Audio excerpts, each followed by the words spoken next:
यदि मृत्यु को सीखना है कि मरा कैसे जाता है, मृत्यु जानना है, मृत्यु क्या है, तो मृत्यु को जानने के लिए व्यक्ति को श्रीमद् भागवत महापुराण की कथा को सुनना चाहिए, क्योंकि उसमें श्री परीक्षित जी महाराज की मृत्यु होने वाली है। इत लंघित मर्यादम तक्षका सप्तमी है। परीक्षित जी को श्राप लगा कि जिसने भी मर्यादा का उल्लंघन किया है आज के 7वें दिन उसकी मृत्यु होगी। तो परीक्षित जी ने इस संसार को बता दिया कि मरा कैसे जाता है, मृत्यु को महोत्सव कैसे बनाया जाए। यदि चाहते हैं कि मृत्यु को महोत्सव बनाया जाए तो श्रीमद् भागवत महापुराण की कथा सुननी चाहिए।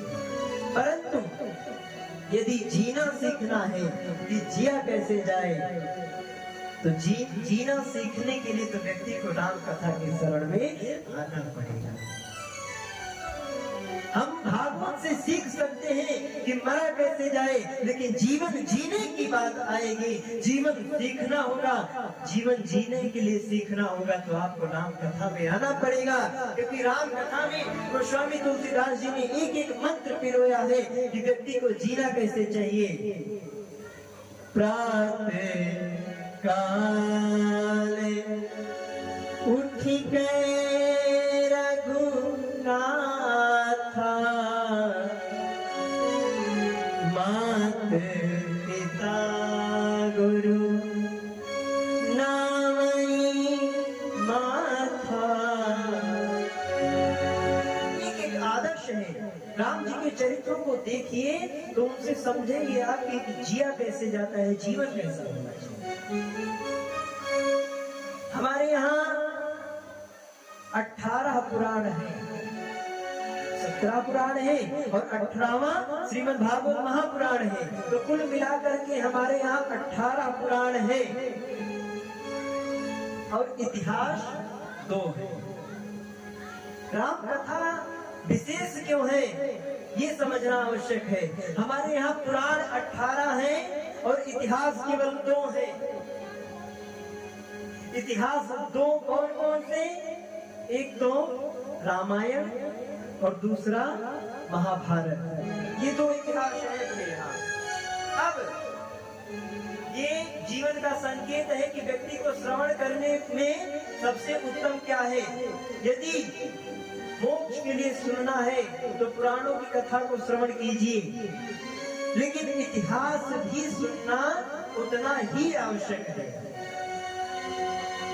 अब इतिहास यदि सुने तो आप विचार करेंगे कि अपने यहाँ तो 2 इतिहास हैं, रामायण और महाभारत।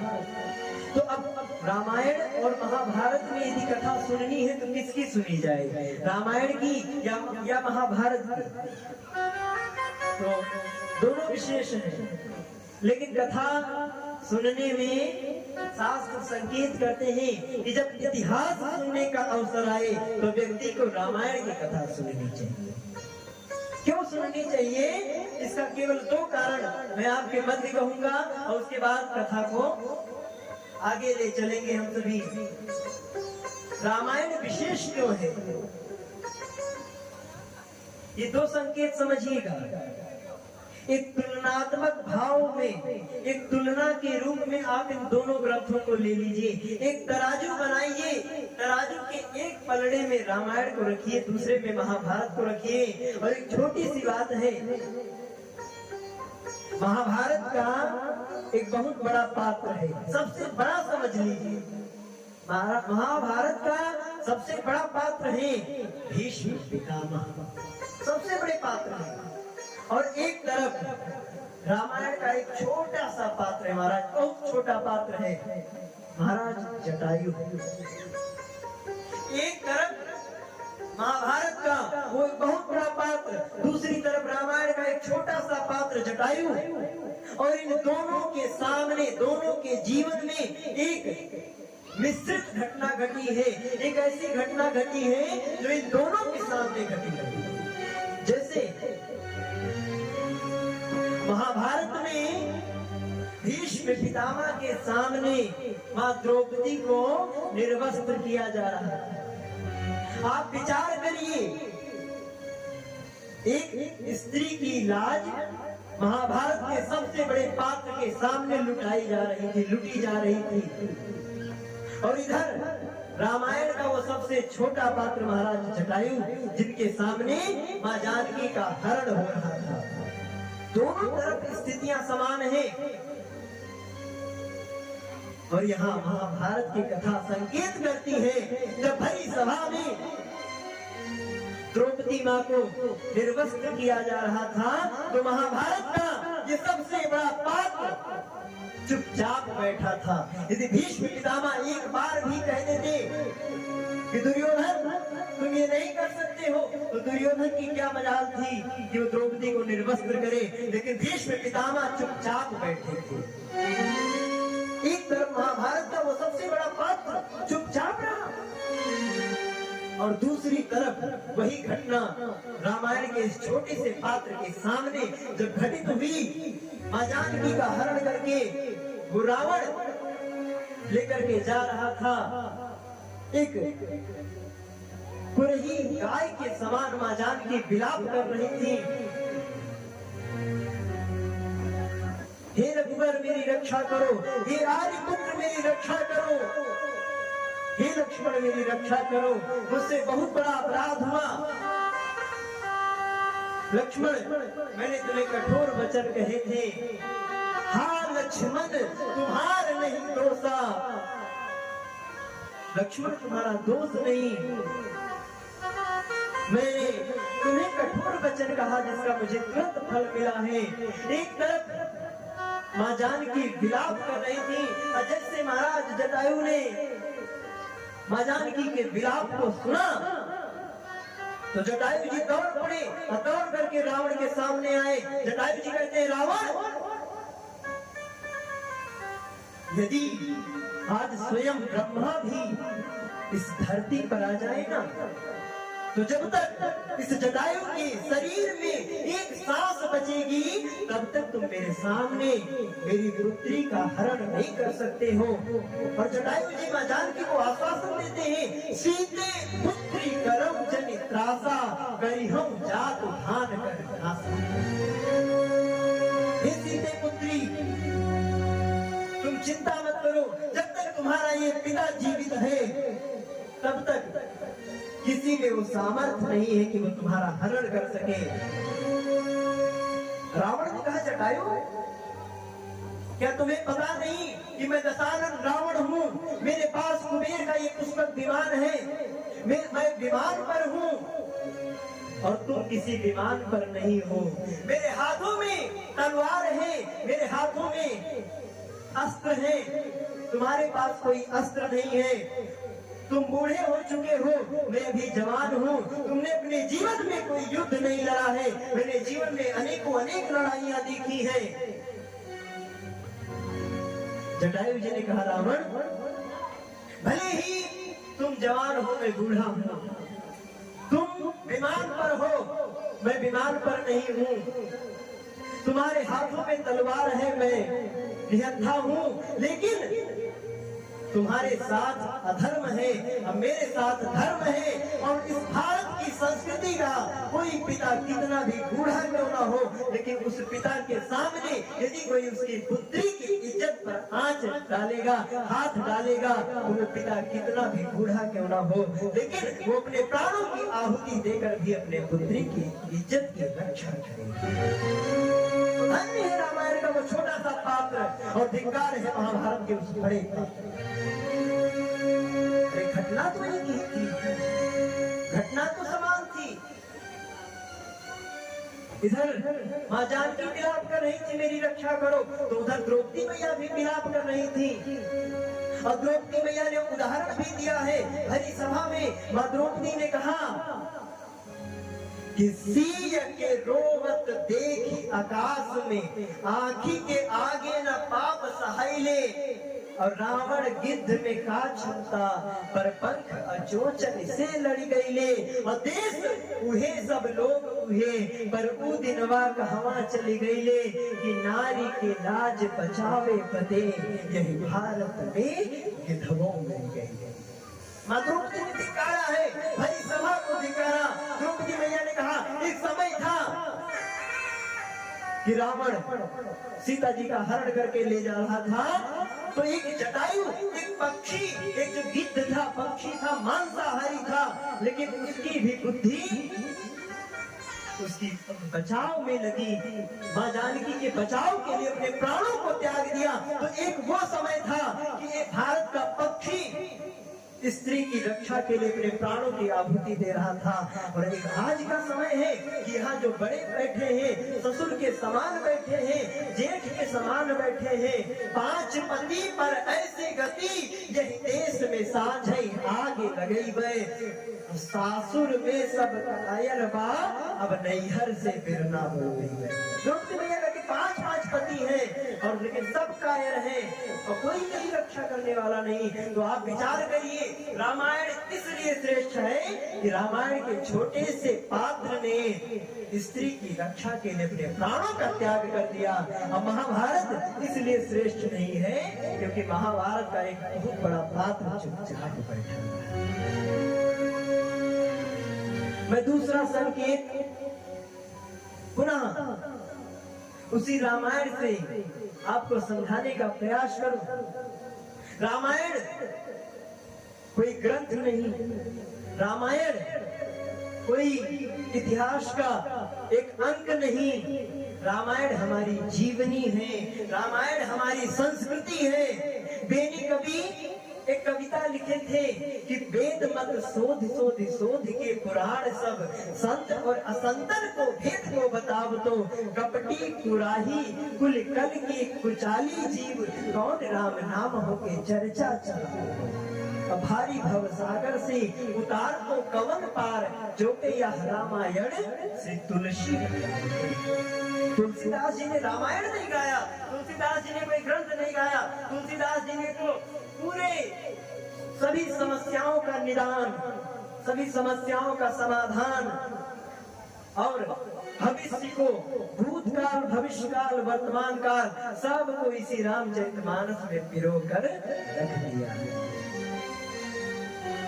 क्योंकि संस्कृति है रामचरितमानस हमारी। संस्कृति क्यों है?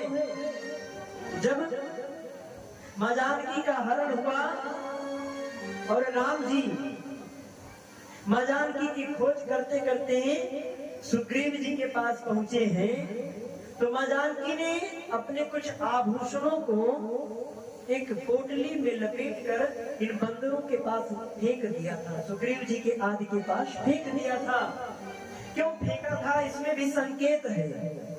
रावण मां जानकी को हरण करके लेकर के जा रहा था, मां जानकी विलाप कर रही थी, सबसे बचाव के लिए निवेदन कर रही थी। मां जानकी ने देखा कि ये कुछ बंदर जाति एक साथ बैठे हुए हैं। मां जानकी ने कहा मेरी रक्षा करो, मेरी रक्षा करो। इन बंदरों ने कोई प्रतिक्रिया नहीं दी, इन लोगों ने बचाव नहीं किया।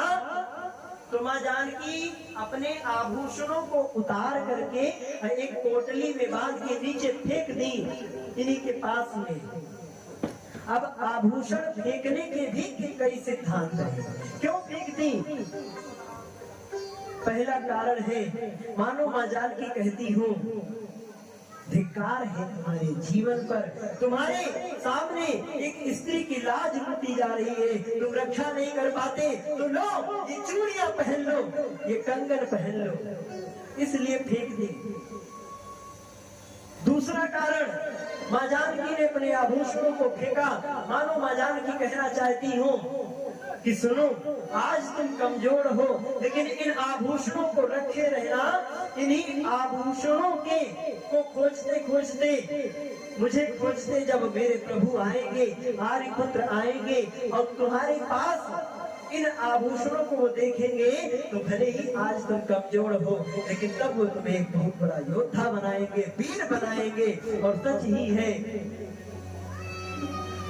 कोई अनुमान नहीं लगा सकता कि विश्व विजेता रावण को इन दंडकारण्य के, इन किष्किंधा के बानरों ने, भालुओं ने जीत लिया। रावण हार गया, ये बानर भालू जीत गए। ये जीते, लेकिन किसके बल पर जीते? ये राम जी के बल पर जीते।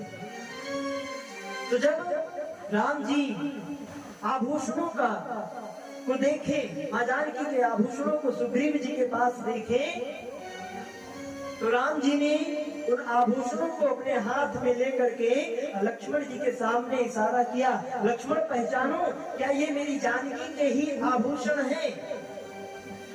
तो हमारी संस्कृति क्या है, यहाँ से समझिएगा।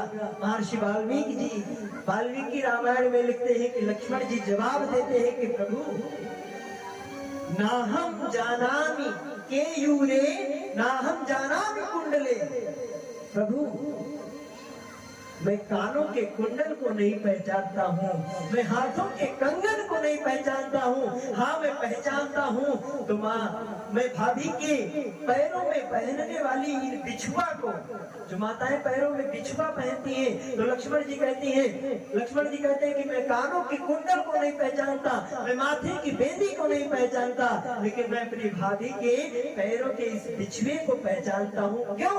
क्योंकि मैं नित्य सुबह उठकर अपने भाभी के चरणों को छूता था।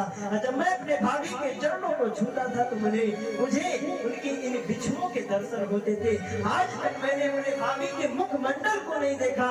धन्य है हमारी संस्कृति, धन्य है हमारा सनातन, धन्य है हमारे संस्कार, जिसमें एक देवर ने अपने भाभी के मुख को कभी नहीं देखा। यदि देखा तो केवल अपने भाभी के चरणों को देखा। तो ये है राम कथा। राम कथा को सीखने के लिए, राम कथा को जीवन में उतारने के लिए संयम रूपी डोरी में स्वयं को कसना पड़ता है। लेकिन एक बार यदि राम कथा रूपी डोरी में आप बंध जाए तो जीवन संवर जाएगा, जीवन निखर जाएगा। भगवान तो अपने भक्तों पर कृपा करने वाले हैं, सब पर कृपा करते हैं, वो भीलों पर कृपा किए हैं। इसीलिए जो भगवान का नाम ले लेता है एक बार, तो भगवान उसकी बिगड़ी को तुरंत संभाल देते हैं। इसीलिए हमारे जो रसिक संत हैं वो भगवान के लिए बड़ा सुंदर पद गाते हैं। आइए, दो पंक्तियों के माध्यम से हम आप सभी कथा में प्रवेश करेंगे। हुए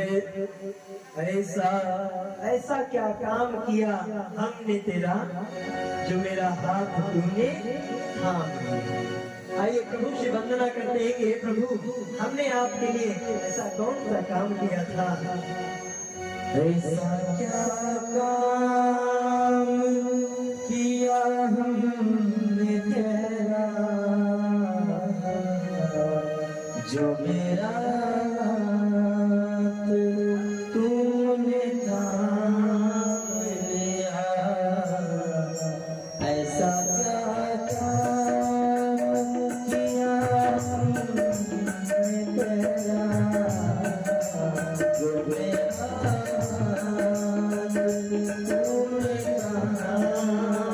लिया। मेरी जिंदगी बदल दी तूने, मेरी जिंदगी बदल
भक्त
तेरी एक नजर जिस पे पड़ जाए, तेरी एक नजर जिस पे पड़ जाए,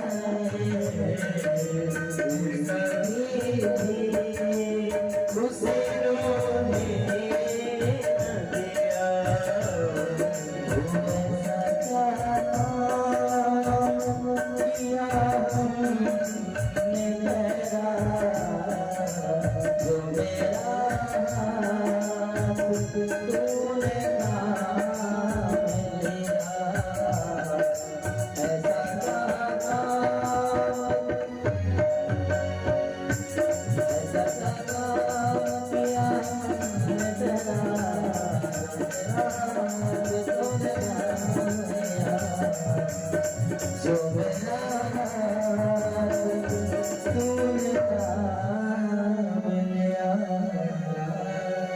बोले राजा रामचंद्र की।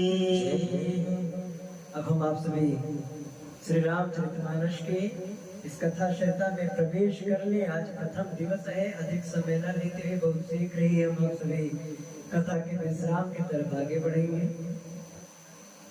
रामचरितमानस के प्रारंभ में गोस्वामी जी ने वंदना की है, लेकिन जैसी वंदना पूज्य गोस्वामी जी ने की है, ऐसी वंदना शायद आज तक किसी और ने नहीं। वाल्मीकि रामायण में ओम शब्द से वंदना हो रही है। वाल्मीकि रामायण में बहुत छोटी वंदना है, लेकिन रामचरितमानस में गोस्वामी जी ने वंदना तो ऐसी की है महाराज। अरे भगवान की वंदना तो हर ग्रंथ में होती है, लेकिन गोस्वामी जी के रामचरितमानस में जो हो गया है उनकी वंदना, जो होने वाले हैं उनकी वंदना, और जो आगे होंगे उनकी वंदना, जो सज्जन है सीधे हैं उनकी वंदना, और जो दुष्ट हैं उनकी तो बार बार वंदना की है। बहुरी बंद खलिगन सत भाई जे मेरे काज दाहिने भाई। गोस्वामी जी कहते हैं अब इनकी मूर्खों की दुष्टों की वंदना एक बार नहीं कई बार की है। अब कई बार, अच्छा मूर्खों की वंदना कई बार, तो ऐसा क्यों? तो गोस्वामी जी कहते हैं भला आदमी होगा तो एक बार कहने में मान जाएगा, और दुष्ट होगा तो उसको कई बार कहना पड़ेगा, इसलिए गोस्वामी जी कई बार वंदना की। वर्णानामर्थ संघानां रसानां छन्दसामपि मंगलानां च कर्तारो वन्दे वाणी विनायको। वर्णों के समूह की वंदना की गई है, सरस्वती मैया की वंदना की गई है, और अयोध्या धाम की वंदना की गई है। तो आज हम आप सभी वंदना प्रकरण को तो प्रणाम करेंगे, एक साथ सबको प्रणाम करेंगे, और सबको प्रणाम करते हुए कथा में प्रवेश करेंगे। और यहाँ सबसे पहले नाम वंदना हुई, और नाम वंदना के बाद राम जी के चरित्रों का वर्णन जहाँ से करते हैं, तो गोस्वामी जी लिखे कि जग मंगल गुण ग्राम राम के, और यही से राम जी की कथा जो प्रारंभ हो रही है। माघ मकर गति रवि जब हुई, तीर्थ पति भाव सब कोई। माघ में जब मकर राशि में सूर्य का प्रवेश होता है, तो सभी लोग कल्पवास करने कहाँ जाते हैं? तीर्थराज प्रयाग में 1 महीने के। तो गोस्वामी जी यहीं से कथा का प्रारंभ किए। गोस्वामी जी लिखते हैं कि भरद्वाज मुनि बसहि प्रयागा, जिनहि राम पद अति अनुरागा। भरद्वाज मुनि का आश्रम है, कहाँ है? प्रयाग में। और प्रयाग में रहते हैं तो माघ का जो मेला होता है इलाहाबाद का, प्रयाग का, तो वहाँ सब जाते हैं और सभी संत महापुरुष जा करके और 1 महीना तक रहकर अपने बेनी माधव भगवान का पूजन करते हैं। 1 महीना रहते हैं। तो एक बार भरद्वाज जी के आश्रम में जब वो प्रयाग का स्नान पूर्ण भया, सभी संत महापुरुष जो आए हुए थे सब अपने अपने यथा स्थान जाने लगे। तो जब सब जाने लगे तो भरद्वाज जी को पता चला कि याज्ञवल्क्य जी आए हुए थे। क्या चरचरा रहा है इसे? तो याज्ञवल्क्य जी के आने का समाचार पाकर भरद्वाज जी गए और याज्ञवल्क्य जी के चरणों में बैठ गए और प्रणाम किए। याज्ञवल्क्य जी ने कहा, भरद्वाज जी क्या बात है, अब तो मैं चलने वाला हूँ। तो भरद्वाज जी ने कहा, प्रभु नाथ एक संशय बड़ मोरे, मेरे मन में एक संशय है जिसे मैं आपसे कहना चाहता हूँ। अब याज्ञवल्क्य जी ने कहा, कौन सा संशय है, कहिए। आप महात्मा हैं, आप महात्माओं को संशय नहीं होना चाहिए। तो भरद्वाज जी ने कहा कि प्रभु मेरे मन में एक संशय है, लेकिन कहते हुए मुझे लज्जा आ रही है, कहने में लज्जा है, और यदि नहीं कहूँगा तो बहुत बड़ा अकाज हो जाएगा। याज्ञवल्क्य जी ने कहा, ऐसी कौन सी बात है? अच्छा, लज्जा क्यों है? भय भी है और लाज भी है। यहाँ समझिएगा, दोनों एक साथ है, भय भी और लाज भी। तो याज्ञवल्क्य जी ने कहा, क्या बात है, आप कहिए। तो यहाँ भरद्वाज जी प्रश्न करते हैं कि हे प्रभु, मैं जानना चाहता हूँ कि मैं राम तत्व, राम के विषय में आपसे कुछ जानना चाहता हूँ। हे प्रभु, राम कौन है? क्या कई राम हैं? क्योंकि एक राम दशरथ के बेटा, मैंने देखा है एक राम तो दशरथ जी के पुत्र हैं, लेकिन एक राम ऐसे हैं कि जिनका श्री भगवान शंकर भी बार बार उन्हीं के नाम का वर्णन करते रहते हैं, उन्हीं को दिन रात भजते रहते हैं। तो हे प्रभु बताइए कि राम कौन है? राम कौन मैं पूछूं तो ही उचित सिखावन दीजे। हे प्रभु बताइए राम कौन है? तो याज्ञवल्क्य जी मुस्कुराने लगे कि आप यदि ऐसा पूछ रहे हैं कि राम कौन है, राम जी जब वनवास में गए थे तो आपके यहाँ भी आए थे, फिर आप ऐसा क्यों पूछ रहे हैं? ऐसा पूछने का मतलब है कि आप राम जी की कथा को सुनना चाहते हैं। इसलिए मैं आपको राम कथा सुनाऊंगा, लेकिन जैसा संशय आपके मन में है ऐसे संशय कीन भवानी, जैसा संशय आपको है ऐसा ही संशय एक बार माँ सती जी को हो गया था। अब यहाँ संकेत समझिएगा, कुछ लोग कहते हैं कि सती मैया को संशय हुआ, सती मैया को भ्रम हो गया, भगवान को पहचान नहीं पाई, लेकिन याज्ञवल्क्य जी यहाँ संकेत दे दिए हैं। याज्ञवल्क्य जी भरद्वाज जी को संकेत कर रहे हैं कि जैसे झूठा संशय आपको है, आप सब कुछ जानते हैं, लेकिन कथा सुनने के लिए केवल आप संशय का बहाना ले रहे हैं, इसी प्रकार ऐसे संशय कीन भवानी, इसी प्रकार का संशय एक बार सती मैया को भी हो गया था। तो आइए मैं आपको वो कथा सुनाता हूँ। और यहाँ से श्री याज्ञवल्क्य जी महाराज भरद्वाज जी को कथा सुनाते हैं कि सुनो, जो ऊपर रहते हैं, जो बड़े बड़े महलों में रहते हैं, जो कैलाश पर रहते हैं, और जो दुनिया में कोई कितना भी ऊंचाई पर क्यों ना हो, लेकिन कथा सुनने के लिए व्यक्ति को नीचे आना पड़ता है। व्यक्ति नीचे आते भी है, और व्यक्ति की बात छोड़िए, स्वयं भगवान भोलेनाथ भी कथा सुनने के लिए धरती पर आते हैं।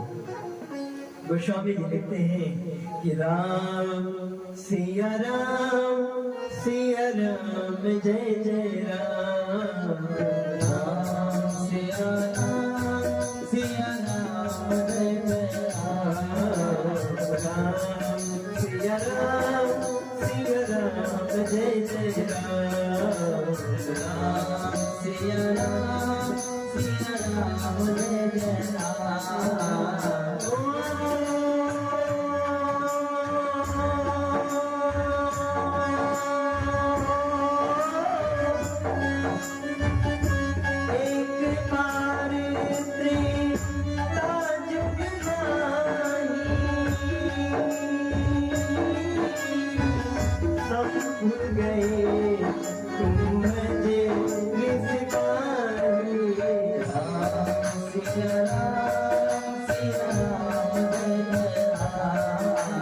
राम।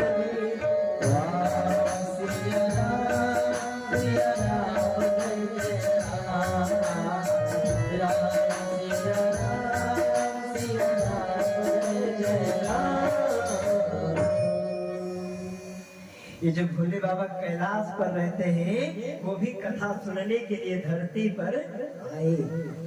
और कहाँ आए?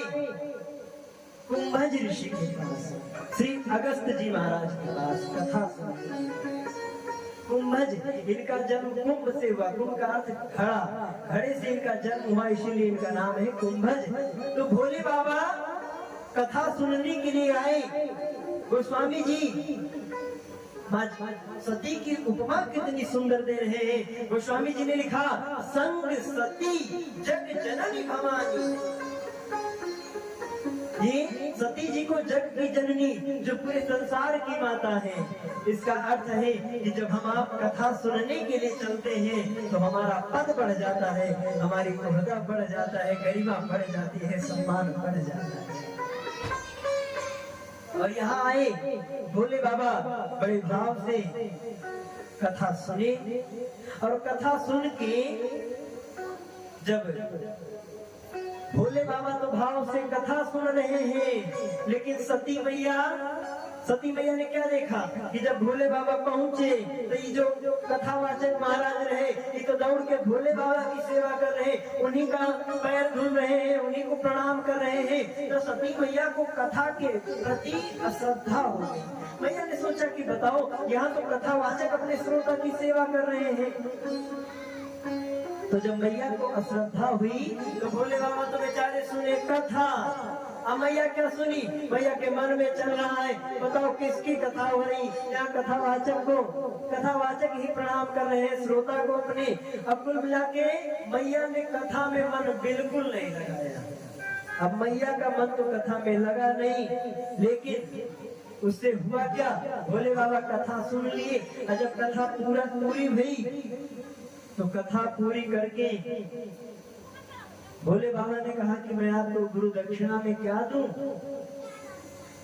तो अगस्त जी महाराज कहे हमें गुरु दक्षिणा कुछ नहीं चाहिए। तो भोले बाबा ने उन्हें भक्ति प्रदान की, अमित भक्ति प्रदान की। और भक्ति प्रदान करके और भोले बाबा यहाँ से कथा सुन के आगे बढ़ रहे हैं। अब भोले बाबा सोच रहे हैं कि जिनकी कथा सुने हैं, यदि किसी प्रकार उनका दर्शन हो जाए तो बड़ा अच्छा रहे। और ऐसा सोचते सोचते जा रहे थे कि भोले बाबा अपने मन में सोच रहे हैं, ठाकुर जी कहीं आप मिल जाइए और मैं आपका दर्शन कर लूं। हृदय विचारत जात हरे, कही विधि दर्शन होए। रूप अवतरम प्रभु, गए जान सबको।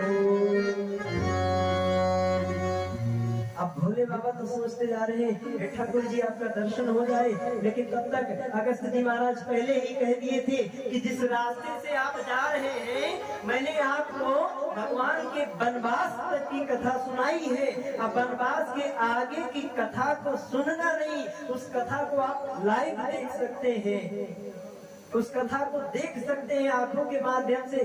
कैसे देख सकते हैं? तो अगस्त जी ने कहा था, हे भोले बाबा थोड़ा आगे जाइए, यही दंडकारण्य के वन में, दंडकारण्य के जंगल में जिनकी कथा सुने हैं वो अपने नारी की, अपने स्त्री की, माँ जानकी की तलाश कर रहे हैं, उनको अपने आंखों से देख लीजिए। तो भोले बाबा यही सोचते हुए जा रहे थे और भोले बाबा ने देख लिया कि ये वही राम जी हैं जिनकी कथा सुने हैं। और वो राम जी का क्या कर रहे हैं? राम जी माँ जानकी को खोज रहे हैं, और माँ जानकी को खोजते खोजते राम जी फूलों से पूछते, पत्तों से पूछते, पेड़ों से पूछते। गोस्वामी जी लिखते हैं, हे खग मृग हे मधुकर से,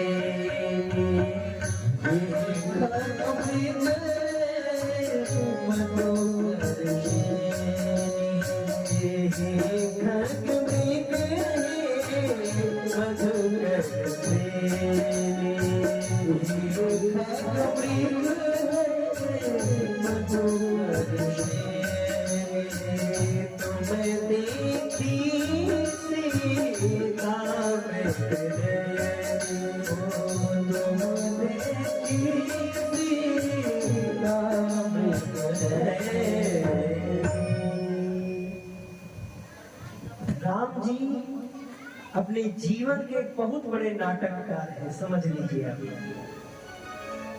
क्योंकि कोई कितना भी बड़ा कलाकार हो, लेकिन जब जीवन के रंगमंच पे वो उतरता है व्यक्ति, तो सारी कलाएं भूल जाता है। ये जब जिंदगी किसी को कला दिखाती है महाराज, तो उस कला से तो अच्छे अच्छे उग जाते हैं, उस कला से निपटना बड़ा मुश्किल है। लेकिन राम जी के जीवन में देखिए, यदि विचार करिए कि राम जी के जीवन में कितना सुख रहा है, कितना दुख रहा है, तो आप विचार करें। राम जी का जन्म गया, जन्म हुआ, थोड़े से बड़े हुए तो गुरुगृह पढ़न गए, रघुराई गुरुकुल में चले गए, ऋषि परंपरा से अध्ययन करने लगे। थोड़ा सा बड़े हुए, पढ़ करके आए तो विश्वामित्र संग चले, दो भाई विश्वामित्र जी के साथ चले गए। विवाह होकर आए, वापस आए। विवाह के बाद जिस राम जी को अगली सुबह में पूरे अयोध्या का सिंहासन मिलने वाला था, वो राम जी को रात्रि भर में ही ऐसे जीवन ने कला दिखाई कि जो राम जी अगले दिन राजा बनने वाले थे, वो राम जी क्या बन गए? आपस वेश विशेष उदासी, 14 वर्ष राम वनवासी। तो आप विचार करिए, जो राजा बनने वाले थे वो वनवासी बन गए, वन में भी गए। अरे कोई जंगल में भी जाए, वहां सुखी सुखी रहे तो कोई बात नहीं, तो कानन सत अवध समान। यदि राम जी जंगल में रहे तो वो जंगल भी 100 अयोध्या के बराबर होगा। लेकिन जंगल में भी सुख से नहीं रह पाए, जंगल में कुछ दिन रहे तो माँ जानकी का हरण हो गया। सोचे रावण को मार दे तो सारी समस्याएं खत्म हो जाए, रावण को भी मार दिए, लेकिन वापस लौट कर आए तो एक धोबी ने माँ जानकी को ऊपर कलंक लगाया, माँ जानकी दूर हो गई। जब से माँ जानकी दूर हो गई तो राम जी के जीवन का सुख तो पूर्ण रूप से चला गया। तो अब आप विचार करिए कि राम जी के जीवन में सुख रहा कब। हमारे आपके जीवन में छोटी सी विपत्ति आए तो दिन रात ठाकुर जी को कोसते हैं, कहा भगवान हम कहा दिन रात सेवा करत रहे, सब विपत्ति हमें का है। 1 रुपए अगरबत्ती जो लगावे भगवान का, तो वह अगरबत्ती से कहा रहा थे सुख संपत्ति घर आवे कष्ट मिटे तन का। हम आप क्या करते हैं, 1 रुपए की अगरबत्ती दिखा के और उसी में सुख भी हो जाए संपत्ति भी आ जाए। ये जो करोड़ों करोड़ों का शरीर है ना, इस शरीर का सारा रोग कट जाए।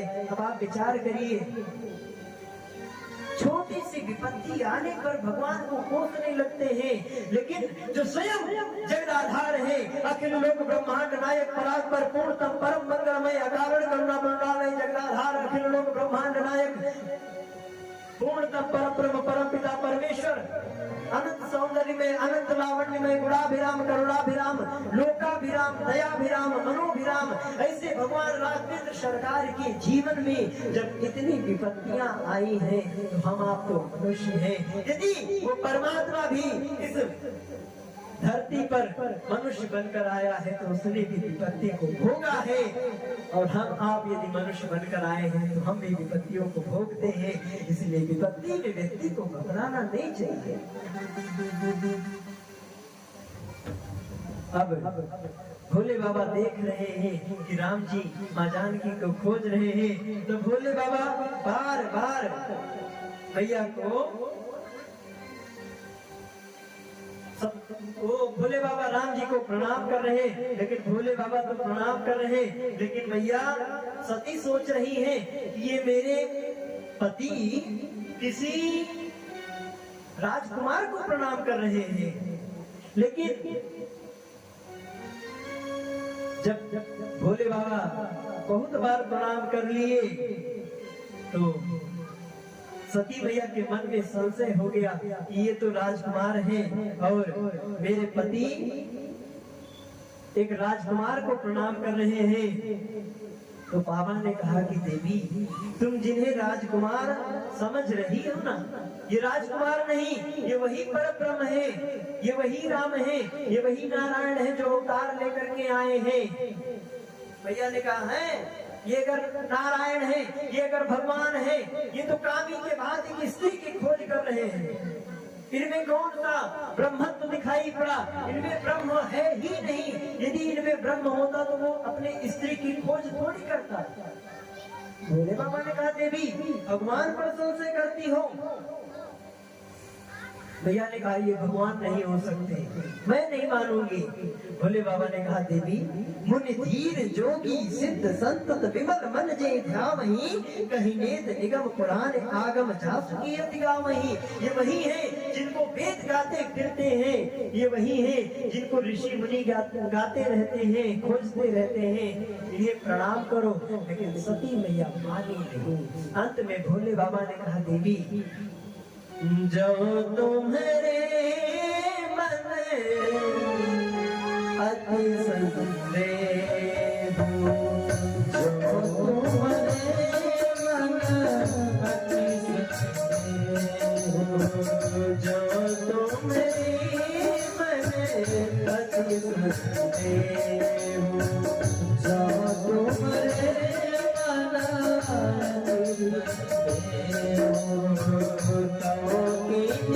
संदेह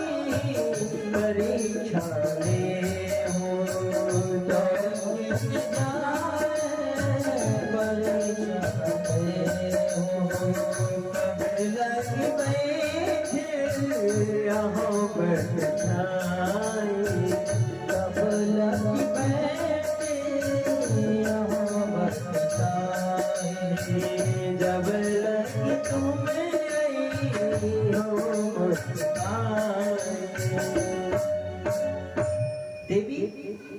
यदि तुम्हारे मन में संशय है तो एक काम करो, जाओ परीक्षा ले लो। सती मैया तुरंत तैयार हो गई परीक्षा लेने के लिए। हम मनुष्य यही गलती करते हैं, हम भगवान की प्रतीक्षा नहीं करते, हम भगवान की परीक्षा करते हैं। हम परीक्षा लेते हैं लेकिन हम प्रतीक्षा नहीं करते। हम भगवान से मनौती करते हैं, भोले बाबा हमारी काम करवाए, जो 1.25 किलो लड्डू चढ़ाई। भगवान को भी लोग आकलन कर लेते हैं, मूल्यांकन करते हैं। जीव भगवान की परीक्षा लेना चाहता है, भगवान की परीक्षा नहीं, भगवान की प्रतीक्षा करनी चाहिए। शिव जी ने कहा कि देवी, यदि तुम्हारे मन में संशय है तो जाओ परीक्षा ले लो, और जब तक तुम वापस आओगी मैं यही बट के वृक्ष के नीचे बैठूंगा। बट मतलब बरगद। तो बट के नीचे बैठने का क्या तात्पर्य है? रामचरितमानस में कहा गया, बट विश्वास अचल निज धर्मा। बट को विश्वासिक माना गया है। बट विश्वास, जो बट का विश्वास है। तो भोले बाबा कहते हैं कि मैं इसी वृक्ष के नीचे बैठा हूँ, आप जाइए परीक्षा लीजिए। लेकिन ध्यान रहे, यदि परीक्षा लेने जाइएगा तो बहुत विवेक से काम लीजिएगा, बुद्धि से काम लीजिएगा। भैया ने कहा ठीक है। अब भैया चल दी परीक्षा लेने के लिए, लेकिन चल तो दी, लेकिन अब भैया सोच रही है, क्या सोच रही है कि मैं कौन सी परीक्षा लूं, कैसे परीक्षा लूं, ऐसा सोचते जा रही थी। तब तक भैया ने क्या किया? भैया ने माँ जानकी का रूप धारण कर लिया। सती मैया सीता जी का रूप धारण कर ली, और सती सीता का रूप बना करके राम जी के सामने पहुंच गई। इधर भोले बाबा तो अपने मन में सोच रहे थे कि वही है सोई जो राम रच राखा, हो गए तर्क बढ़ावे शाखा। अब तो वही होगा जो परमात्मा चाहेंगे। और इधर सती कीन सीता कर भेषा। जब सती मैया ने सीता जी का रूप बनाया और चल पड़ी परीक्षा लेने के लिए, तो लक्ष्मण जी ने देखा, तो जैसे लक्ष्मण जी देखे तो चौंक पड़े। लक्ष्मण जी ने अपने मन में सोचा कि ये सती जी भैया जानकी का रूप, मेरी भाभी का रूप बनाकर क्यों आई हैं? लेकिन जैसे सती मैया राम जी के सामने पहुंची तो राम जी ने क्या किया? राम जी तुरंत सती मैया को प्रणाम किए, और प्रणाम करके और राम जी कह रहे हैं कि हे भैया, आप इस जंगल में अकेली क्यों घूम रही हैं? जंगल तो भयावना होता है, जंगल डरावना होता है। बताइए वो वृक्ष केतु कहाँ है? बैल पर सवार होने वाले भोले बाबा कहाँ है? जोर पान प्रभु कीन प्रणामो, पिता समेत लीन निज नामो। भोले बाबा के बारे में पूछते हैं, राम जी अपने पिताजी का नाम लेकर प्रणाम करते हैं। मैं महाराज दशरथ का पुत्र राम आपको प्रणाम करता हूँ। बताइए वृक्ष केतु कहाँ है? भोले बाबा कहाँ है? और सती जी का तो माथा चकरा गया। सती जी ने सोचा, बताओ मैं परीक्षा लेने के लिए आई थी, ये तो मुझे ही पहचान गए। अब मैं वापस जाकर के अपने पति को क्या उत्तर दूंगी? तो सती मैया वहां से भागी। लेकिन जब सती मैया वहां से चली तो राम जी ने सोचा, मैया अब आ ही गई हो तो थोड़ी सी लीला भी देखते जाओ। अब सती क्या देखती हैं? सती मैया देखती हैं कि जिधर भी दृष्टि उठाती हैं तो वहां माँ जानकी, राम जी, लक्ष्मण जी एक साथ बैठे हुए हैं। कहीं माँ जानकी राम जी के चरणों को दबा रही है, कहीं सेवा कर रही है, तो कहीं भोजन करा रही है। अनेक रूपों में देखे। अब सती जी का माथा चकरा गया। बगल का कोई आवाज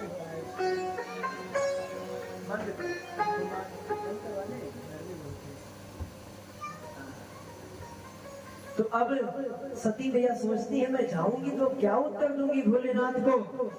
और जब सती मैया आई तो भोले बाबा ने कहा, देवी परीक्षा ले ली? सती मैया झूठ बोल रही है। सती मैया कहती है कि कछु न परीक्षा लीन गोसाई,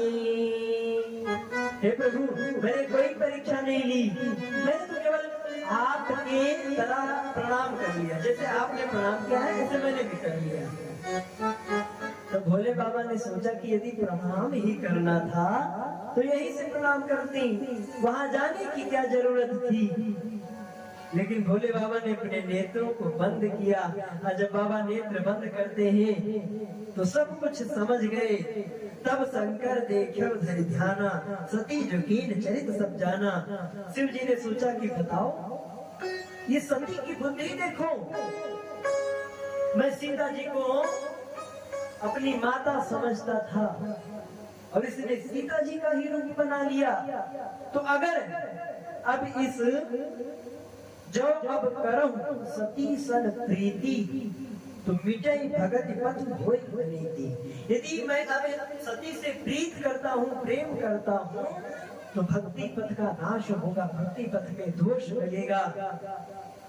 भोले बाबा अपने नेत्रों को बंद किए और एक सुंदर संकल्प लिए हैं। कौन सा संकल्प लिए हैं? भोले बाबा संकल्प ले लिए कि यही तन सती भेंट मोहि नाहि, शिव संकल्प कीन बनवाहि। भोले बाबा संकल्प ले लिए कि अब इस शरीर से सती का भेंट नहीं होगा, अब सती से प्रेम नहीं होगा। और जैसे भोले बाबा ने ऐसा संकल्प लिया, देवता लोग पुष्प बरसाने लगे। जब देवता लोग पुष्प बरसाने लगे तो सती मैया चौंक गई। सती मैया ने कहा, हे प्रभु आपने कौन सी प्रतिज्ञा की है, जरा मुझे भी बताइए। भोले बाबा कुछ नहीं बोले, बस चल पड़े। लेकिन सती मैया ने अपने नेत्रों को बंद की तो सब कुछ जान गई। सती मैया को बड़ा पश्चाताप हुआ कि बताओ मैंने संशय किया, उस संशय के कारण भोले बाबा मेरा परित्याग कर दिए। तीनों लोक में भोले बाबा के जैसा कोई देवता है ही नहीं, क्योंकि ये जितने दयालु हैं, जितने कृपालु हैं, इतना जल्दी मान जाते हैं। और देवताओं को लगता है षोडशोपचार पूजन, लेकिन भोले बाबा को मनाना हो तो कुछ नहीं, बस भांग धतूरा चढ़ाइए और भोले बाबा मान गए। तो भोले बाबा की जितना कोई दयालु नहीं, लेकिन भोले बाबा आज अपने भक्ति पथ को बचाने के लिए बहुत बड़ा संकल्प लिए हैं। इसलिए सब कहते हैं कि हे शंभू बाबा मेरे भोलेनाथ, तीनों लोक में भोले बाबा के जैसा और कोई इस पूरे संपूर्ण संसार में नहीं है। शिव समान दाता नहीं, विपद विदारण हार, लज्जा सबके राखियो, शिव बैलन के असवार।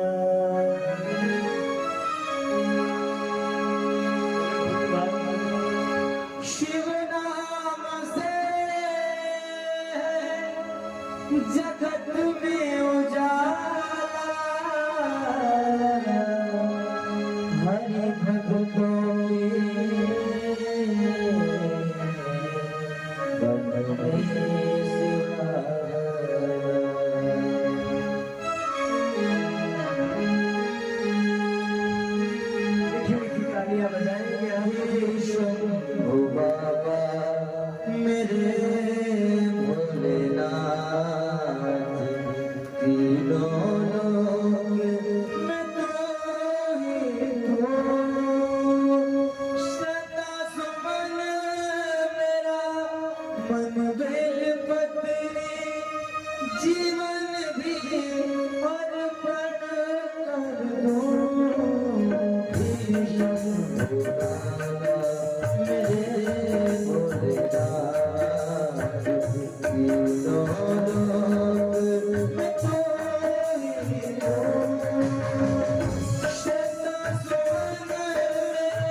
बोले भूतभान भोलेनाथ की।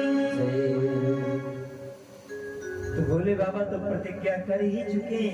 अब सती मैया को भी पता चल गया, लेकिन सती मैया बार बार भोले बाबा से पूछी भी, लेकिन बाबा नहीं बताए। ब्रह्मा को पता चला। अब भोले बाबा के साथ सती जी पहुंच गई कैलाश। लेकिन यदि पूछा जाए कि संसार में एक स्त्री के लिए सबसे बड़ा दुख क्या है, तो इसका जवाब शायद ये होगा कि उसका उसके पति के द्वारा परित्याग कर दिया था। ये संसार का बहुत बड़ा दुख है। मां सती को संशय हुआ। उस संशय के बाद भोले बाबा ने मां का परित्याग कर दिया। मां चली तो गई कैलाश पर, लेकिन जो सती मैया का जीवन सदैव भोले बाबा की सेवा में बीतता था, अब उस जीवन की एक ही कामना है कि कितना जल्दी ये शरीर छूट जाए। क्यों? यदि किसी के पति की मृत्यु हो जाए तो चाहे कुछ संतोष भी हो, लेकिन पति जीवित हो, जीवंत अवस्था में हो, अब परित्याग हो जाए तो और दुखदायी होता है महाराज। मां सती को तो पल पल चिंता है भगवान से प्रार्थना करती हैं कि जो प्रभु दीन दयालु कहावा, आरती हरण वेद जस गावा, तो मैं विनय करऊं कर जोरी, छोटो देख दे हुए। हे प्रभु, यदि आप सत्य हैं, करुणा निधान है, दया निधान है, तो शिव जी के प्रति बैर रखकर मैं संसार में रहना नहीं चाहती हूँ। शिव से दूर होकर मैं संसार में एक क्षण भी रहना नहीं चाहती हूँ। यदि आप सत्य हैं तो मेरे शरीर को छुड़वा दीजिए, मेरे प्राणों को निकाल लीजिए। कितना जल्दी मेरे प्राण चले जाए, कितना जल्दी मुझे संसार से मुक्ति मिले और अगला जन्म लेकर मैं पुनः आऊं और शिव के चरणों में मेरी प्रीति हो, शिव के चरणों में मेरा प्रेम। एक अपराध के बदले भैया को बहुत बड़ी सजा मिली है। कभी कभी व्यक्ति का जीवन जीना भी एक सजा हो जाता है। ये जीवन आज हम जी रहे हैं तो खुशी की बात है कि जीवन मिला है, लेकिन कभी कभी कोई जिंदा व्यक्ति भी अपने जीने पर धिक्कार करता है कि काश मेरी मृत्यु हो जाए। माँ सती एक एक क्षण सोचती है कि जो प्रभु दीन दयालु कहावा, आरती हरण वेद जस गावा। हे प्रभु, किसी तरह इस शरीर से प्राण निकल जाए, लेकिन माँ की कामना प्राणों का निकलने का अर्थ ये नहीं कि एक बार प्राण निकले मोक्ष मिल जाए। मैया की तो कामना है। अभी मैया पार्वती स्वरूप में आएंगी तो मैया कहती है, जन्म कोटि लगी रगर हमारी, परम संभ न तरहु कुंवारी। एक नहीं, दो नहीं, 100 नहीं, 1000 नहीं, लाख नहीं, करोड़ों करोड़ों जन्मों तक मेरी एक ही अभिलाषा है कि यदि मेरा वरण हो, मेरे पति कोई बने तो शिव ही बने। शिव के चरणों में प्रीति है। और आगे जब मैया शरीर छोड़ेंगे भी यज्ञ स्थल में, तो भी मैया कहती है कि मुझे शिव के चरणों की ही प्रीति चाहिए। लेकिन भोले बाबा तो मैया को कथा सुनाते सुनाते और राम राम कहे, तो जो भोले बाबा राम राम कहे तो बाबा की लग गई समाधि। और शिव जी की समाधि कोई छोटी नहीं रहती। शिव जी की समाधि 2, 4, 10 दिन की नहीं रहती। लागी समाधि अखंड अपारा।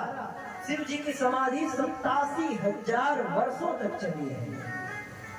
अब आप विचार करिए, जिस माँ सती के लिए एक क्षण जीना दुश्वार था, वो माँ सती 87,000 वर्षों तक जीवित रही और भोले बाबा के समाधि से उठने की प्रतीक्षा में थी। और दिन बीतता गया। भोले बाबा जब अपनी समाधि से उठे और मैया गई और उनके सामने उनके पास बैठना चाहिए, तो भोले बाबा ने मैया को अपने सम्मुख आसन दे दिया। और जो ही मैया को सम्मुख बैठाया तो ये कष्ट माँ से सहन नहीं हुआ। सती मैया जोर जोर से रोने लगी और रोते हुए पुनः अपने परमात्मा से, अपने इष्ट से प्रार्थना करती है कि ऐसे जीवन से अच्छा है मेरे प्राणों को ले लीजिए, मैं शिव के बगैर एक क्षण भी नहीं रहना चाहती हूँ। समय बीता। एक दिन मैया सती हवन की समिधा एकत्रित कर रही थी, तो मैया ने सुना कि कहीं कुछ गीत संगीत हो रहा है, कुछ बज रहा है, कुछ स्त्रियां नाच गान कर रही हैं। मैया दौड़कर बाहर आई। मैया ने सोचा कौन नाच रहा है, कौन गा रहा है। तो मैया ने देखा कि देवताओं की पत्नियां सुंदर सुंदर विमान पर बैठकर और नाचते गाते हुए विमान पर बैठकर जा रही थी। मैया सती ने पूछा कि बहन आप लोग कहाँ जा रही हैं?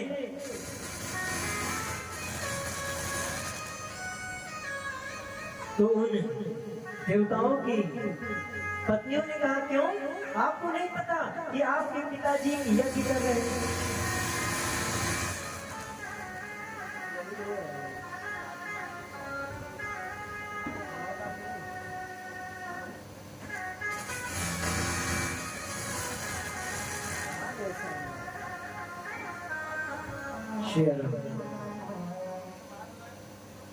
तो माँ सती को जब पता चला कि ये स्त्रियां कहाँ जा रही, तो इन स्त्रियों ने कहा, क्यों बहन आपको निमंत्रण नहीं आया है क्या? आपके पिताजी यज्ञ कर रहे हैं, मैं उसी यज्ञ में जा रही हूँ। तो सती मैया ने कहा, नहीं नहीं, निमंत्रण तो आया होगा, लेकिन क्या करे, काम बहुत रहता है, पता नहीं चला कि निमंत्रण कब आया था। क्योंकि और देवताओं की पत्नियों को पता था कि सती मैया के यहाँ निमंत्रण नहीं आया है, भोले बाबा के यहाँ निमंत्रण नहीं आया है। तो देवताओं की पत्नियां तो नाचते गाते चली गई। सती मैया ने सोचा कि मेरे पिताजी के यहाँ यज्ञ हो रहा और मुझको ही निमंत्रण नहीं मिला, क्या कारण हो सकता है। मैया पहुंची भोले बाबा के पास, तो मैया ने कहा बाबा से कि प्रभु आपके ससुर जी एक यज्ञ कर रहे हैं, आपके ससुर जी यज्ञ कर रहे हैं। गोस्वामी जी लिखते हैं कि मैया ने कहा कि पिता भवन उत्सव परम जो प्रभु आय शुभो तो मैं जाऊं कृपा यतन सागर देखन सोए। भैया सती कहते हैं कि मेरे पिताजी के यहाँ एक यज्ञ हो रहा है, यदि आपकी आज्ञा हो तो मैं चली जाऊं, तो मैं जाऊं। तो भोले बाबा ने कहा आज्ञा तो बिल्कुल है, लेकिन सती यज्ञ जहाँ हो रहा है वहां से कोई निमंत्रण नहीं आया है। शास्त्र कहते हैं कि जगत मित्र प्रभु पितु के गुरु गेहा जाई बिन बोलो न संदेहा। 6 स्थानों पर कभी निमंत्रण का इंतजार नहीं करना चाहिए। भगवान की कथा सुनने के लिए जाना हो तो निमंत्रण का इंतजार नहीं करना चाहिए कि हमको तो बुलाया नहीं गया है तो हम कथा सुनने नहीं जाएंगे। कथा में गुरु के यहाँ, पुत्री के यहाँ, पिता के यहाँ, मित्र के यहाँ और भाई के यहाँ, इन 6 स्थानों पर बिना निमंत्रण के भी जाना चाहिए। लेकिन भोले बाबा कहते हैं वो तो ठीक है, परंतु एक बात है, तदपि विरोध मान जहाँ कोई तहाँ गए कल्याण ना हो। जाना तो बिना निमंत्रण के भी चाहिए, लेकिन यदि किसी स्थान पर आपका कोई विरोध मानता है तो वहां नहीं जाना चाहिए, वहां जाने से कल्याण नहीं हो सकता है। तो सती मैया ने सोचा प्रभु मेरे पिता मेरा विरोध क्यों मानेंगे। तो भोले बाबा ने कहा कि देखो देवी, एक चरित्र है जो मैंने आज तक तुमसे नहीं सुनाया, तुमको नहीं सुनाया है। तुम्हारा विरोध तुम्हारे कारण नहीं, मेरे कारण मानते हैं। भैया ने कहा ऐसी कौन सी बात है कि मेरे पिता आपसे विरोध मानते हैं। तो आज भोले बाबा ने भैया को वो चरित्र सुनाया। भोले बाबा ने कहा कि जब आपके पिता दक्ष को प्रजापति बनाया गया था, आपके पिता सभा में बैठे हुए थे, तो सभा में जब वो पहुंचे तो मैं सभा में पहले से बैठा था। अब वो पहुंचे तो सब लोग उनको उठ करके प्रणाम किए, लेकिन मैं भगवान के नाम में खोया हुआ था, मुझे किसी के आने जाने का आभास ही नहीं था। इसीलिए मैंने आपके पिता को प्रणाम नहीं किया, और जब मैंने आपके पिता को प्रणाम नहीं किया तो आपके पिता दक्ष ने मुझे बहुत गाली दी, मुझे बहुत भला बुरा भी कहा। दक्ष कहते हैं, शिव पुराण में ये चरित्र है, दक्ष कहते हैं कि बताओ इस बंदर के आंखों जैसे वाले, ये बंदर जैसे आंखों वाले को मैंने अपने हिरणी के समान पुत्री का विवाह कर दिया, इसके अंदर कोई सम्मान नहीं, कोई संस्कार नहीं। अब कहते कहते दक्ष तो इतना कह दिए, दक्ष ने कहा जाओ आज के बाद किसी भी यज्ञ में तुम्हारी पूजा नहीं होगी। तो भोले बाबा के तरफ से भोले बाबा के गणों ने भी श्राप दिया, दक्ष तुम बड़ा मैं कर रहे हो, जाओ तुम्हारा सर बकरे का हो जाएगा। तो दोनों में खूब श्रापा श्रापी हुई, लेकिन भोले बाबा वहां से उठकर चल दिए। और जब भोले बाबा चल दिए तो उसी के बाद से फिर सदैव वो प्रजापति दक्ष भोले बाबा का विरोध मानने लगे और यज्ञ का आयोजन किए और उस आयोजन में भोले बाबा को निमंत्रण दे दिया। जब भोले बाबा को निमंत्रण नहीं दिए तो मैया सती को भी निमंत्रण नहीं आया, लेकिन सती मैया के मन में था बार बार मायके जाने के लिए। अब सती मैया गंभीर हो गई एकदम, कभी बाहर आती कभी भीतर जाती। लेकिन भोले बाबा ने कहा देखो मेरे कारण अपनी पुत्री को भी छोड़ दिया। वो कहते हैं ना कि एक जरा सी बात पर बरसों के याराने गए।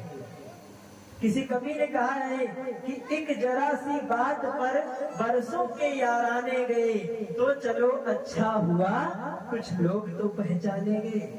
व्यक्ति के जीवन में लोगों की पहचान कब होती है? जब कोई समस्या आती है तब उसमें पता चलता है कौन अपना है और कौन पराया है। तो भोले बाबा सोचते बताओ मेरे कारण अपनी पुत्री से विद्रोह कर ली, लेकिन मैया बेचारी सहज है, मैया को धैर्य नहीं हो रहा। मैया बार बार जाने का प्रयास करती है, भोले बाबा समझाते भी हैं, लेकिन जब मैया नहीं समझ रही तो भोले बाबा अपने मन में सोचते हैं कि अब तो वही है ईश्वरी जो राम रचि राखा, वो करे तर्क बढ़ावे शाखा। अब तो वही होगा जो विधाता चाहेंगे।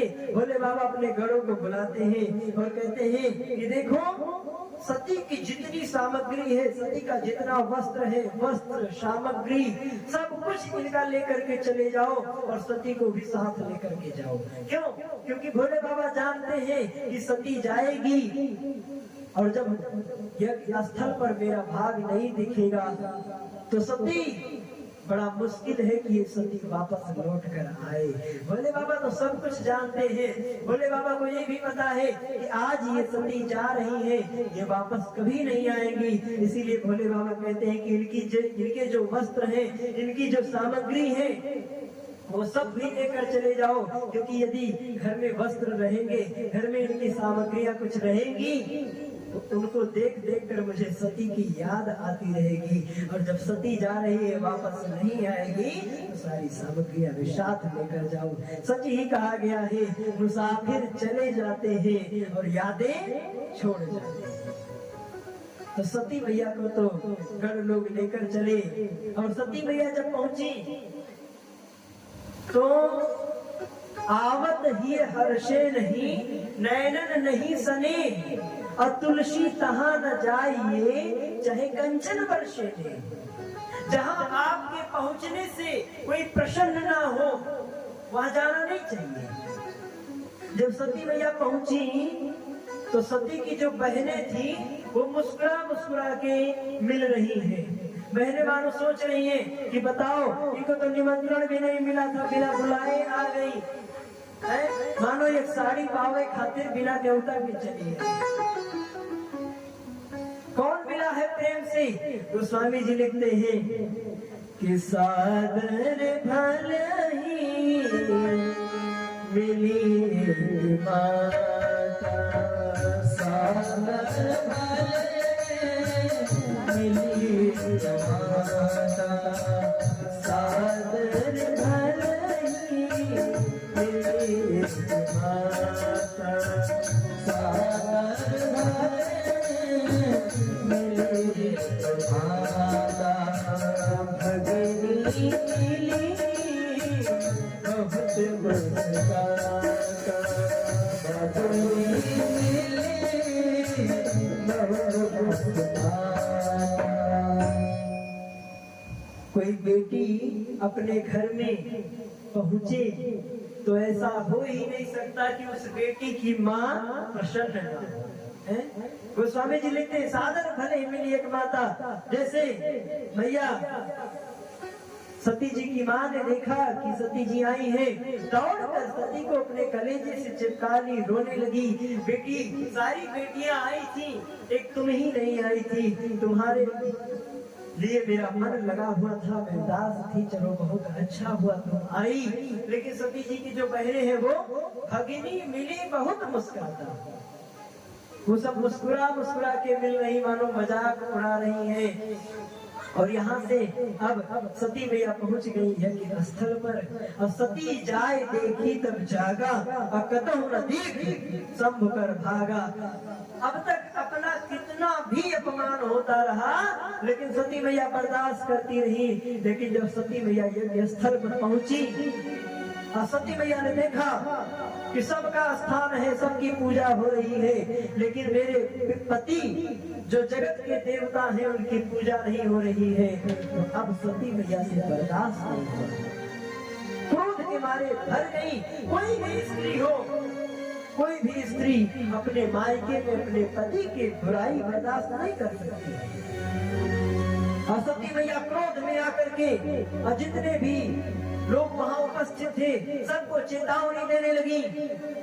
सती मैया ने कहा, सुनहु सभासद सकल मुनिंदा, कही सुनी जिन शंकर निंदा, सो फल तुरंत लाभ सब काहू, भली भांति पछताव पिता।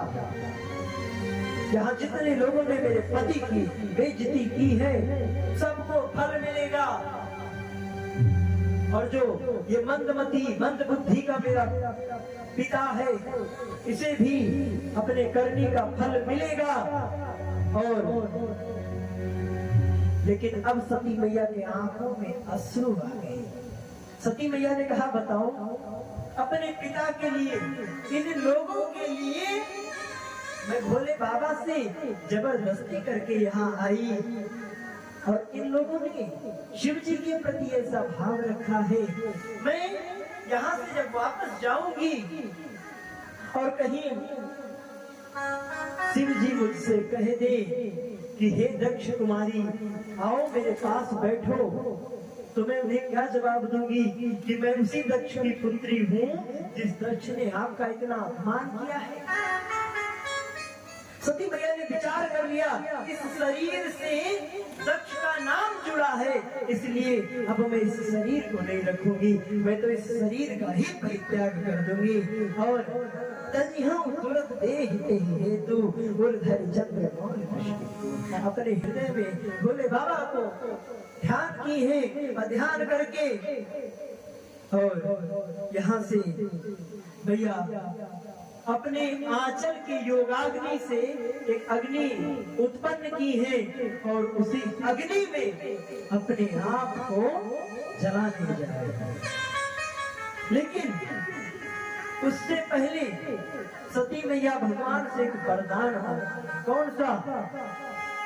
सती मरत हरिशन बर मांगा, जन्म जन्म शिव पद अनुरागा। मरते मरते ये राम जी से मांग रही हैं कि हे प्रभु, जन्म जन्म मेरा अनुराग, मेरा प्रेम भोले बाबा के चरणों में ही रहे। तुम्हारो राम जी पूछते हो, हे देवी, पति के रूप में तो हर जन्म में शिव जी चाहिए, तो क्या पिता के रूप में हर जन्म में यही ज्ञानी दक्ष चाहिए? तो मैया कहती है, प्रभु पति के लिए तो शिव जी चाहिए, लेकिन पिता के लिए मुझे ज्ञानी दक्ष की नहीं बल्कि किसी जड़ की मूर्ख की बेटी बनाना, लेकिन दक्ष जैसे ज्ञानी की बेटी न बनाना। और इतना कहकर गोस्वामी जी लिखते हैं कि अस कहीं जोगी अग्नि तनु जारा, अस कहीं जोगी अग्नि तनु जारा, अस कहीं जोगी अग्नि तनु जारा, अस कहीं जोगी अग्नि तनु जारा, भयव सकल मखहारा, भयव सकल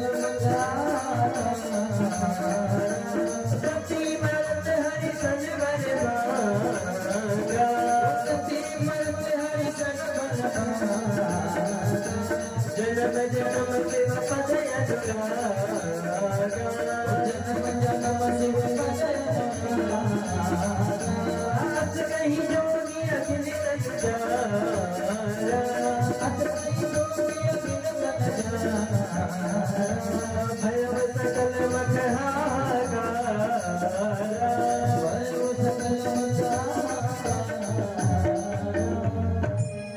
इतना कहकर मैया सती ने अपने शरीर को जलाकर भस्म कर दिया।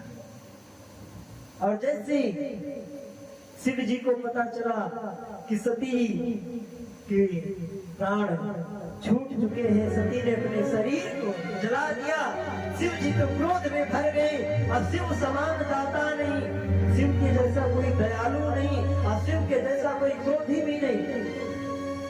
भगवान शिव को क्रोध आया, अपनी जटाओं में से एक बाल को निकाला और उसी बाल को धरती पर पटका। तो वीरभद्र नाम का हाहाकार करते हुए विशाल राक्षस जो शिव जी का गढ़ है वीरभद्र उड़कर खड़ा हुआ। वीरभद्र ने कहा क्या आज्ञा है? शिव जी ने कहा जाओ संपूर्ण यज्ञ को विध्वंस कर दो। रामचरितमानस में तो केवल संकेत किया गया है, लेकिन जब कभी आप शिव पुराण की कथा को पढ़िए तो शिव पुराण में लिखा है कि 10,000 हाथियों का बल है वीरभद्र में। हजारों हजार बाघ इस वीरभद्र के रथ को खींच रहे हैं। वीरभद्र उस सभा में पहुंचा और पहुंच करके और दक्ष के सर को मरोड़कर तोड़कर उस यज्ञ कुंड में डाल दिया। खा नाम के राक्षस थे, उनके दांत तोड़ दिए। किसी भृगु महाराज की दाढ़ी नोच ली। ऐसा हाहाकार मचा कि पूरा यज्ञ विध्वंस हो गया। और जब यज्ञ विध्वंस हो गया तो ये देवता लोग हाहाकार करते पहुंच गए भोले बाबा के कैलाश के पास। हे प्रभु मान जाइए, हे भोले बाबा मान जाइए। और जब सबने बड़ी विनती की तो समय बहुत अधिक हो गया है। हम लोग थोड़ा सूक्ष्मतम स्थिति में कथा को श्रवण करें तो भोले बाबा माने। और जब भोले बाबा माने तो भोले बाबा ने कहा जाओ पुनः यज्ञ करने के लिए क्या करना पड़ेगा?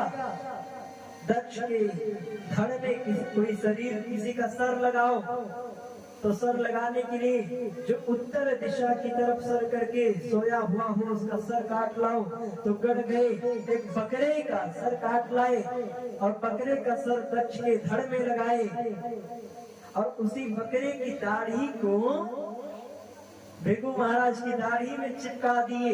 तो पहले तो वो बकरे वाली दाढ़ी चिपकी थी, लेकिन आजकल के लोग तो अपनी दाढ़ी वैसे बकरे वाला बना के रखते हैं। वो पता नहीं कौन सा सेव करते हैं उसको। तो आजकल का तो वो फैशन हो गया महाराज, आधुनिकता हो गई, लेकिन वो प्रचार उसका प्रारंभ वहीं से हुआ है, दाढ़ी रखने वाले। तो इस प्रकार जैसे ही दक्ष के धड़ में सर लगाया गया, मैं करता हुआ दक्ष उठकर खड़ा हुआ और किसी तरह यज्ञ को पूरा किया गया। सब देवता भोले बाबा को मना रहे हैं। सच ही कहा गया है भोले बाबा जितना जल्दी कोई मान जाए ऐसा कोई देवता है ही नहीं। माताएं आप लोग एक भजन गाती हैं ना कि काल के शिव का मनाई हो, काल के शिव का मनाई हो, शिव मानना। काल के शिव का मनाई हो, शिव मानना। काल के शिव का मनाई हो, शिव मानना। काल के शिव का मनाई हो,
ही न भावे, पूरी कचौड़ी शिव के मन ही न भावे, पूरी कचौड़ी शिव के मन ही न भावे, पूरी कचौड़ी शिव के मन ही न भावे।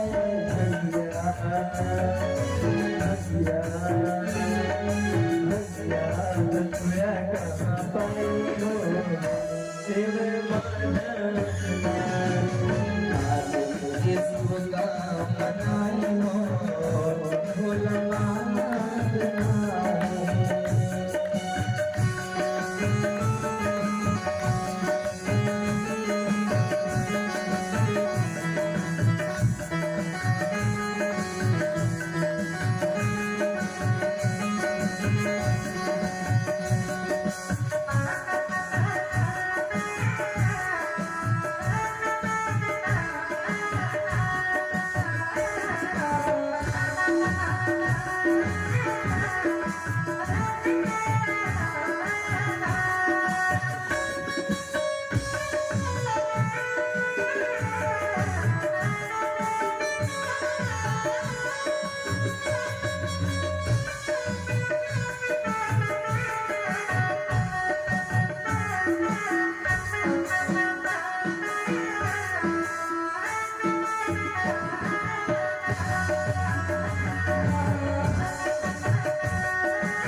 बोले बाबा तू गाड़ी मोटर नहीं पसंद है तो क्या पसंद है? बुढ़वा बुढ़वा पहले कहाँ पाई हो शिव मानत नाही, बुढ़वा पहले कहाँ पाई हो शिव मानत नाही, काले के शिवका मनाई हो शिव मानत नाही, काले के शिवका मनाई हो शिव मानत नाही, काले के शिवका मनाई हो शिव मानत नाही, मानत नाही शिव मानत नाही, मानत नाही शिव मानत नाही, मानत नाही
जय हो।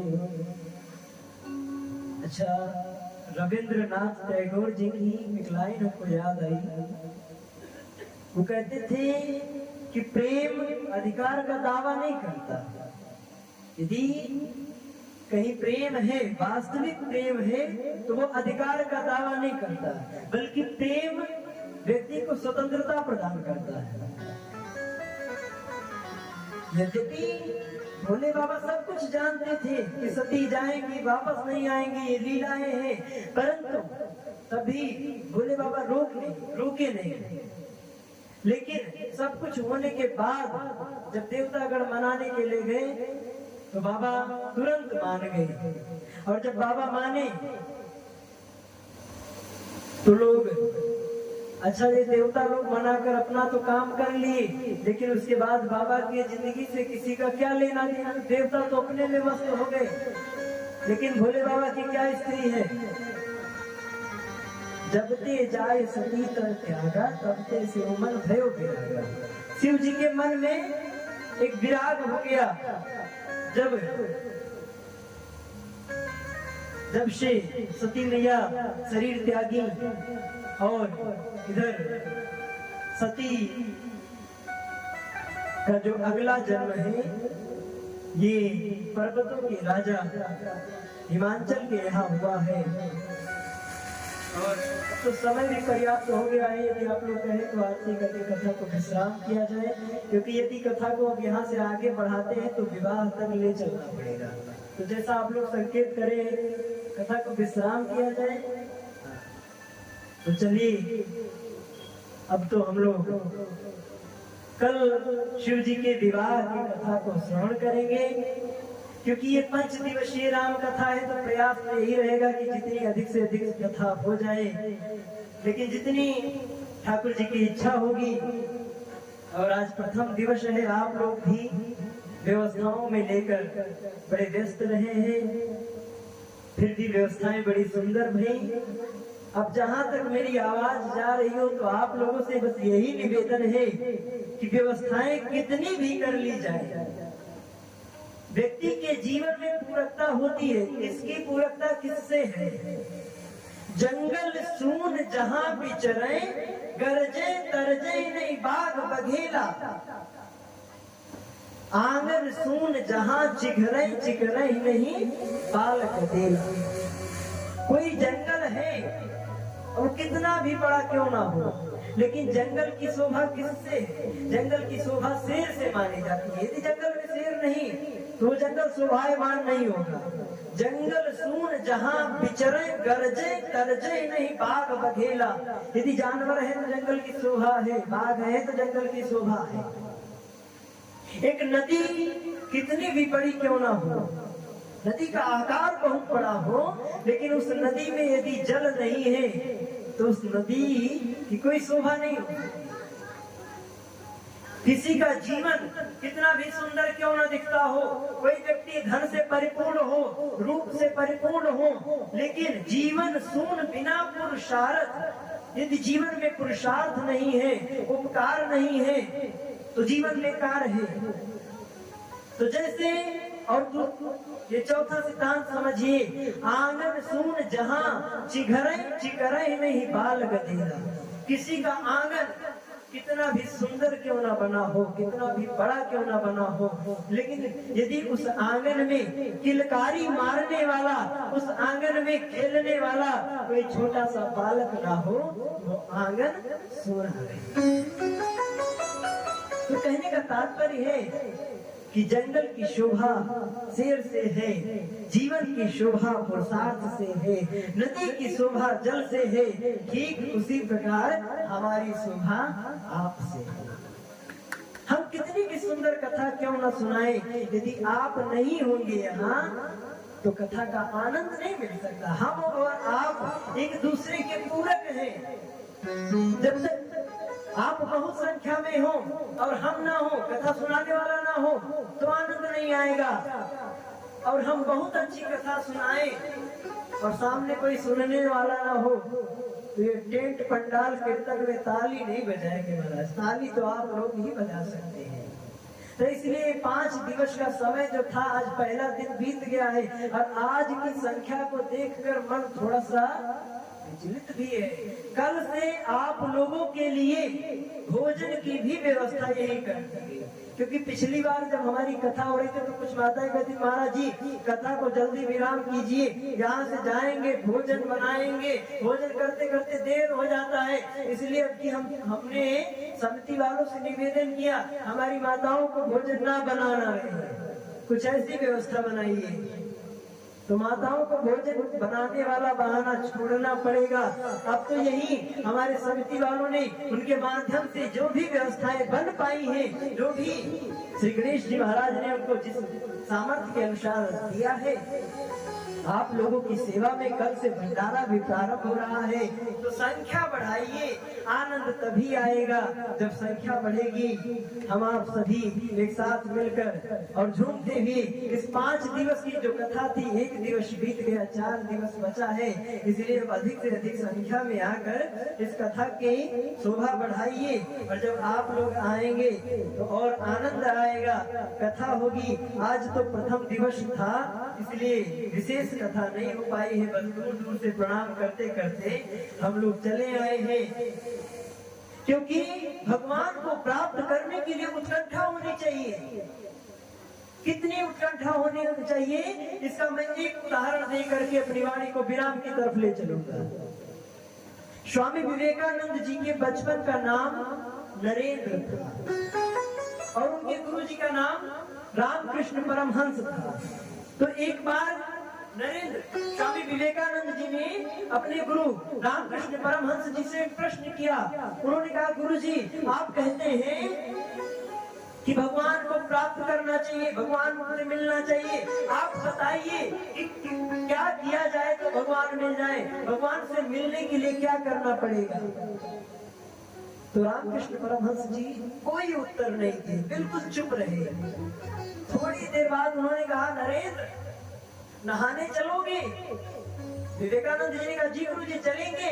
अब विवेकानंद जी रामकृष्ण परमहंस जी के साथ नहाने के लिए समुद्र में गए और जब पहुंचे नहाने के लिए, जैसे ही विवेकानंद जी ने डुबकी मारी तो उनके गुरु जी ने विवेकानंद जी के गर्दन को इसे पकड़ के नदी में डुबो दिया, उस समुद्र में डुबो दिया। समुद्र में डुबोया तो हाथ पैर लगे फड़फड़ाने, बचाओ बचाओ चिल्लाने लगे। और जब बचाओ बचाओ की याचना की तो थोड़ी देर बाद उनके गुरुजी ने उनको जल से बाहर निकाला और जल से बाहर निकाला। विवेकानंद जी कुछ कह पाते, कुछ बोल पाते कि तब तक गुरुजी ने फिर से जल में डुबो दिया, फिर से हाथ पैर फड़फड़ाने लगे, फिर बाहर निकाले, फिर कुछ बोलना चाहते थे, फिर से जल में डुबो दिया।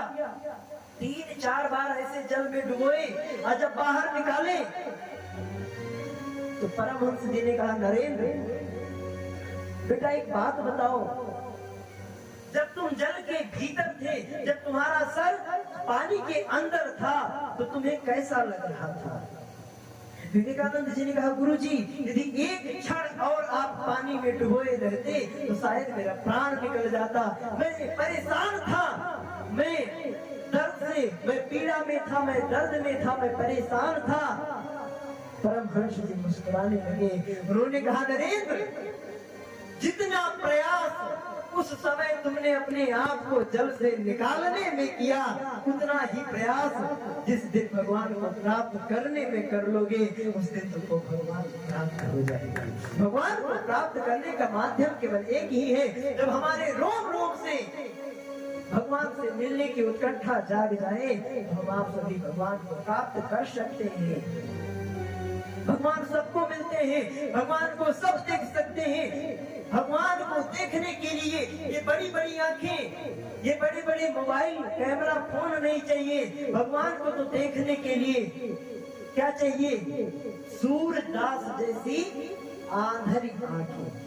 भगवान को यदि देखना है तो सूरदास जी जैसे आंख से देखिए, जिस आंख से सूरदास जी भगवान को देखते। बात बड़ी अच्छी है, समझिएगा। भगवान को यदि देखना चाहे, भगवान जैसे माँ सती ने भगवान की परीक्षा ली, तो भगवान परीक्षा का विषय नहीं, भगवान तो प्रतीक्षा का विषय है। और यदि किसी ने भी सच्चे मन से भगवान की प्रतीक्षा की है तो भगवान उसे प्राप्त है। पंथ निहारत नगर बहारत होते सुबह के शाम, कहियो दर्शन दी है भिलनियों के राम। भगवान का वनवास केवल इसीलिए हुआ है कि जो युगों युगों से मिलने के लिए बेकरार है, उनसे मिलने के लिए जाइए। इसलिए भगवान को खोजिए और भगवान को खोजने के लिए अपने मन को निर्मल बनाइए। सूरदास जी आंखों से अंधे थे, दोनों आंख नहीं थी, लेकिन नियम था जीवन में, संयम था। क्या नियम था? सूरदास जी प्रत्येक दिन बांके बिहारी जी का दर्शन करने जाते। अच्छा, लोग उनसे कहें, बाबा आप तो आंखों से अंधे हैं, आप क्यों जाते हैं बांके बिहारी जी को दर्शन करने के लिए, दर्शन देने, उनका दर्शन करने आप क्यों जा रहे हैं? तो सूरदास जी रोते हुए जवाब देते थे कि अरे भैया, हम तो आंखों से अंधे हैं, हम तो उनको नहीं देख सकते, लेकिन एक बार यदि हम उनके सामने पहुंच गए तो हम आंख से अंधे हैं, हमारे बांके बिहारी आंखों से अंधे नहीं है। अरे हम उनको नहीं देख सकते, लेकिन वो तो हमको देख सकते हैं, और एक बार यदि वही हमको देख लिए तो हमारा जीवन बन जाएगा। और जब सूरदास जी को भगवान देखे तो कैसे देखे? सूरदास जी जब बांके बिहारी जी के मंदिर को जावे तो सीढ़ी के पास खड़े होते, कोई उधर से निकले तो वो सूरदास जी का हाथ पकड़ करके ले जाता था, बांके बिहारी जी के मंदिर में छोड़ता था। एक दिन भगवान परीक्षा लेना चाहे, भगवान कन्हैया के दर्शन के लिए सूरदास जी चले, बहुत देर हो गई, लेकिन उस दिन कोई आया नहीं। जब कोई आया नहीं तो सूरदास जी रोने लगे। सूरदास जी ने कहा, कन्हैया आज दर्शन देने का मन नहीं है क्या?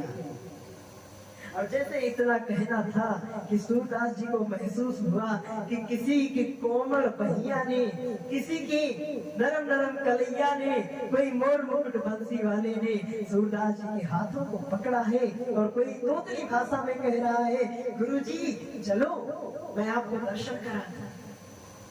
सूरदास जी उसके हाथों को पकड़े, सीढ़ियों पर चढ़ते चढ़ते मंदिर के सामने जो पहुंचे, मंदिर के सामने पहुंचना था कि वो हाथ सूरदास जी के हाथ से छूटने लगा। सूरदास जी तो रोने लगे और नाचने लगे। भगवान का नाम लेने का आनंद क्या है? मम गुण गावत पुलक शरीरा, गद गद गिरा नयन भर नीरा। भगवान के कीर्तन करते करते, भगवान का नाम लेते लेते यदि आंखों से आंसू निकल जाए, यदि रोम रोम खड़ा हो जाए तो कीर्तन सार्थक हो जाता है। सूरदास जी रोने लगे और नाचने लगे, हाथ को जबरदस्ती पकड़ लिए। सामने से आवाज आई, बाबा आपको मंदिर तक लाना था, मैं आपको मंदिर पर ले आया हूँ, अब तो मेरा हाथ छोड़ो। सूरदास जी रोते हुए कहते, वारे छलिया द्वापर के छलिया अब लो, तेरी छेल बने किछ छोरी न छूटी,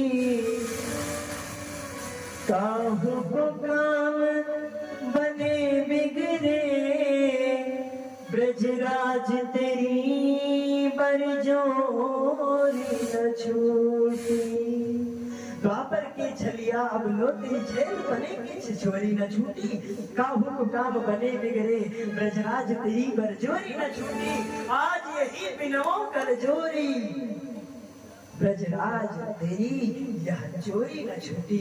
तू तो हमेशा हमेशा का चोर है, और आज मेरे सामने आया है, हाथों को छुड़ाकर भागना चाहता है। और जब कन्हैया जबरदस्ती हाथों को छुड़ाने लगे तो सूरदास जी जोर जोर से रोने लगे, और रोते हुए भाव आया उनके मन में, वारे कन्हैया जा तो रहे हो, लेकिन एक बात बताएं, तुम हाथों को छुड़ा कर जा सकते हो, लेकिन मेरे दिल में बसे हो, वहां से नहीं जा सकते हो। और रोते हुए सूरदास जी पंक्ति कहते हैं कि बाह छुड़ाए जात हो,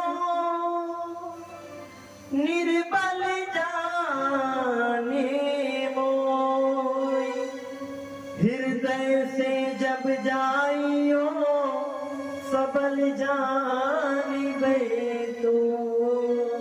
अरे हाथों को छुड़ाकर जाना आसान है, लेकिन यदि जाने का दम है तो मेरे हृदय से जाकर दिखाओ दम मानेगा। इसीलिए यदि भगवान को प्राप्त करना है